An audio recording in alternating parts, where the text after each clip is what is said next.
بسم اللہ والسلام علی رسول اللہ۔ ایک سوال ہمارے دارالفتاء میں یہ آ رہا ہے کہ حضرت سیدنا امیر معاویہ رضی اللہ تعالیٰ عنہ کی پیدائش کب ہوئی اور آپ کب اسلام لائے؟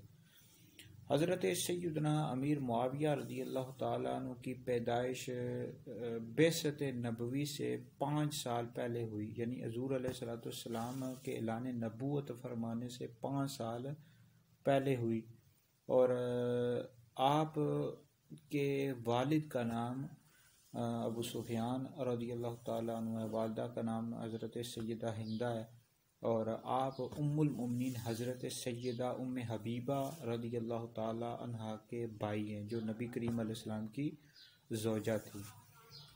اور آپ کے اسلام لانے کے حوالے سے ملتا ہے کہ آپ 6 ہجری میں ایمان لائے، یعنی صلح حدیبیہ کے بعد آپ ایمان لے آئے تھے، لیکن آپ نے اپنے اسلام فتح مکہ کے روز ظاہر کیا۔ سن 6 ہجری میں آپ ایمان لائے، اور نبی کریم علیہ السلام نے آپ کے حق میں دعا بھی ارشاد فرمائی، ترمذی میں موجود ہے، دیگر کتابوں میں بھی موجود ہے۔ مفہوم ہے کہ ہے اللہ معاویہ کو ہدایت دینے والا، ہدایت یافتہ اور لوگوں کو اس کے ذریعے ہدایت عطا فرما، یعنی اس طرح کا مفہوم ملتا ہے۔